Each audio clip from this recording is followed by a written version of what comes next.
আল্লাহর নবী হযরত মূসা কালিমুল্লাহ সজ্জিত হয়ে গেল। ব্যাপারটা কি? কয়েকদিন আগে দেখলাম এই কবরের মধ্যে আল্লাহর আযাব হয়, এখন দেখি এই বান্দা আল্লাহর নাজনামতের মধ্যে ঘোরাঘুরি করে। মূসা পয়গম্বর আল্লাহকে ডাক দিয়া বলে, ও রব মালিক আল্লাহ, কয়েকদিন আগে দেখলাম এই কবরের মধ্যে আযাব হয়, এখন দেখি আল্লাহর বান্দা জান্নাতি নাজনামতের মধ্যে ঘোরাঘুরি করে, ব্যাপার তো বুঝলাম না।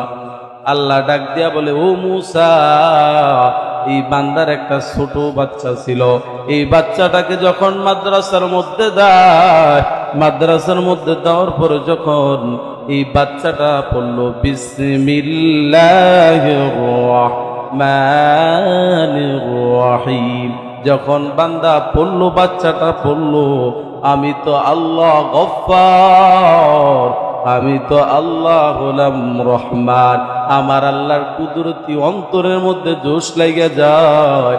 জোশ লাইগা যাওয়ার সাথে সাথে আমি আল্লাহ তার বাবার কবরের আযাব মাফ করে দিয়ে তার বাবার কবরকে জান্নাতের বাগান বানায় দেয়। সুবহানাল্লাহ। এ মুসলমান, যদি এই মজলিসের মধ্যে বসেন, 2 নম্বর ফায়দা হলো তলাবে ইলম। ইলম যারা অন্বেষণ করে তাদের লিস্টির মধ্যে আপনার নামটা উঠায় দিবি। 3 নাম্বার হলো যতক্ষণ পর্যন্ত এই মজলিসের মধ্যে বসবেন, রব্বে কারীম আল্লাহর ফেরেশতারা আপনার আমলের লিস্টিটা খুলে দিবেন। সুবহানাল্লাহ। যতক্ষণ বসে থাকবেন আমল নেকি লিখতে থাকবে। এবং 4 নাম্বার হলো আপনার গুনার লিস্টিটা বন্ধ করে দেওয়া হবে, গুনাহ লেখা হবে না। 5 নাম্বার হলো রহমতের ফেরেশতারা আপনার উপর রহমত নাজিল করতে থাকবেন। হাদিসের মধ্যে বর্ণনা করা হয়, হযরত আবু হুরায়রা রাদিয়াল্লাহু তাআলা আনহু থেকে বর্ণিত হাদিসটা। আবু হুরায়রা রাদিয়াল্লাহু তাআলা আনহু বলেন, আল্লাহ তাআলার নিয়োজিত এমন কিছু ফেরেশতারা আছে যারা দুনিয়ার জমিনে ঘুরতে থাকেন আর তালাশ করতে থাকেন এমন মসজিদ, যেই মসজিদের মধ্যে দুনিয়ার কথা হবে না, কথা হবে আল্লাহর কথা। বলেন ঠিক না বেঠিক? যখন এই মসজিদ পাওয়ার পর 4 দিয়ে তারা বেষ্টন করে ফেলে, বেষ্টন করার পর একজন আরেকজনের কাঁধের উপরে হাত লাগে, এভাবে আসমান পর্যন্ত পৌঁছে যায়। আল্লাহ সব জানে, জানার পর আল্লাহ ডাক দিয়া বলো, ফেরেশতারা তোমরা কেন এই মসজিদ ওয়ালাদেরকে বেষ্টন করলা?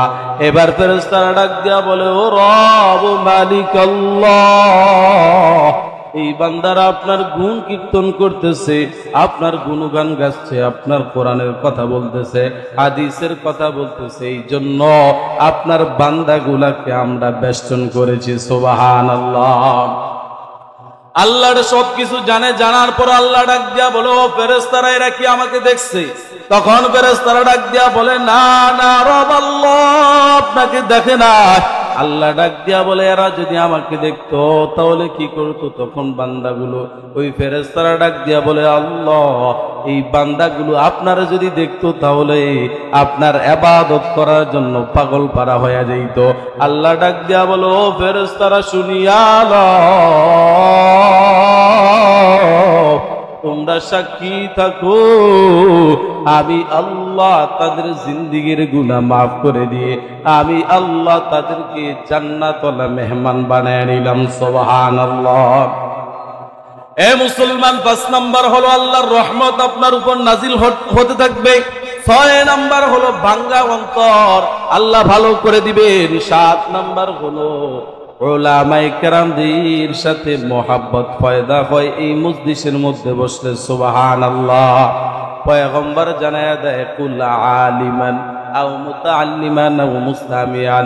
এ মুসলমান, হয়তো আলেম হও অথবা আলেমের ছাত্র হও, অথবা আলেমকে মোহাব্বত করো, আলেমের সাথে সম্পর্ক রাখো, যাতে করে কাল কিয়ামতের ময়দানে আলেম তোমাকে সুপারিশ করে আল্লাহ তাআলার জান্নাতের মধ্যে নিয়ে যাইতে পারে। আলেমের বিরোধিতা করিও না। আলেমের বিরোধিতা করলে দুনিয়াও লাঞ্ছিত হইবা, আখিরাতের ময়দানও লাঞ্ছিত হবে। কথা বলেন ঠিক না বেঠিক? তাহলে এই মজলিসের মধ্যে বসলে 7টা ফায়দা হয়। এ মুসলমান, আল্লাহ তাআলা আপনাকে আমাকে সমস্ত মানব জাতি থেকে যাচাই বাছাই করে এই মজলিসের মধ্যে বসার মতো তৌফিক দিয়েছেন। এই জন্য আরেকবার কালিমাতুশ শুকর গুজার করি আলহামদুলিল্লাহ। এ মুসলমান, আল্লাহ তাআলার কিয়ামত পর্যন্ত যদি আমি আল্লাহ তাআলার প্রশংসা করি, শুকর আদায় করি, শুকর আদায় করতে করতে কিয়ামত সংঘটিত হয়ে যাবে। তারপর আল্লাহ তাআলার প্রশংসা শুকর করে আদায় করে শেষ করা যাবে না। কারণ জানেনই মুসলমান, আপনাকে আমাকে আল্লাহ তাআলা মুসলমান বানাইলো। আল্লাহ তাআলা হিন্দু বানায় নাই, খ্রিস্টান বানায় নাই, বৌদ্ধ বানায় নাই। আল্লাহ তাআলা আপনাকে আমাকে মুসলমান বানাইছে। কথা বলেন ঠিক না ঠিক? এ মুসলমান, সাহাবায়ে কেরাম রাদিয়াল্লাহু তাআলা আনহুরা এই মুসলমান হওয়ার জন্য, এই মুসলমান হওয়ার কারণে কেমন জুলুম, নির্যাতন, অত্যাচারের মধ্যে শিকার হয়েছে। ইতিহাসের কিতাবের মধ্যে লেখা হয়, ইতিহাসের কিতাবগুলো যখন পড়বেন তখন চোখ দিয়া বায়া বায়া পানি পড়তে থাকবে। কিতাবের মধ্যে লেখা হয় হযরতে খাব্বাব রাদিয়াল্লাহু তাআলা যখন ইসলাম গ্রহণ করলেন, ইসলাম গ্রহণ করার পর মক্কার কাফের বেঈমান মুনাফিকরা পরামর্শ করল খাব্বাবকে শুলিতে চড়ানো হবে, খাব্বাবকে শুলির মধ্যে চড়ানো হবে। হযরতে খাব্বাব রাদিয়াল্লাহু তাআলা আনহুকে বলা হয়, রে খাব্বাব, ঈমান ছাড়ো নয়তো তোমাকে শুলির মধ্যে চড়ানো হবে। খাব্বাব রাদিয়াল্লাহু তাআলা আনহু বলেন, সন্তান ছাড়তে পারি, মা ছাড়তে পারি, বাবা ছাড়তে পারি, তারপরও যেই কালেমা একবার জবান দ্বারা পড়েছি ওই কালেমা মৃত্যুর আগ পর্যন্ত বের করতে পারবে না কেউ। সুবহানাল্লাহ। হযরতে খাব্বাব রাদিয়াল্লাহু তাআলা আনহুকে বলা হয়, খাব্বাব, তোমার তো ইন্তেকাল হয়ে যাবে, তোমাকে তো শুলির মধ্যে চড়ানো হবে। খাব্বাব রাদিয়াল্লাহু তাআলা আনহুকে বলা হয়, খাব্বাব, তোমার মৃত্যুর আগ মুহূর্তে তোমার অন্তরের মধ্যে কোনো আশা আকাঙ্ক্ষা আছে কিনা? খাব্বাব রাদিয়াল্লাহু তাআলা আনহু ডাক দিয়া বলে, রে মক্কার কাফের বেঈমান মুনাফিকরা আমাকে আমার মালিকের কুদরতি পায়ে দুইটা সেজদা করার মতো সুযোগ করে দাও। সুবহানাল্লাহ। এ মুসলমান, কিছুক্ষণের পরে মৃত্যু হয়ে যাবে। এই মুহূর্তে তার অন্তরের মধ্যে নামাজের মুহাব্বত, নামাজের ভালোবাসা। আর আজকে আপনার আমার অন্তরের মধ্যে তো বিবির মুহাব্বত, সন্তানের মুহাব্বত, ধন দৌলতের মুহাব্বত। আর সাহাবায়ে কেরাম রাদিয়াল্লাহু তাআলা আনহুদের মধ্যে অন্তরের মধ্যে মাওলা পাকের মুহাব্বত। হযরতে খাব্বাব রাদিয়াল্লাহু তাআলা আনহু নামাজের মধ্যে দাঁড়ায় যায়। হযরতে খাব্বাব রাদিয়াল্লাহু তাআলা আনহু যখন নামাজের মধ্যে দাঁড়ায় যায়, খাব্বাব রাদিয়াল্লাহু তাআলা আনহু নামাজ পড়তেছে, সূরা ফাতিহা তেলাওয়াত করতেছে, আলহামদুলিল্লাহি রাব্বিল আলামিন আর রহমানির রহিম মালিক ইয়াউমিদ্দিন। এইভাবে খাব্বাব রাদিয়াল্লাহু তাআলা আনহু তেলাওয়াত করতেছে।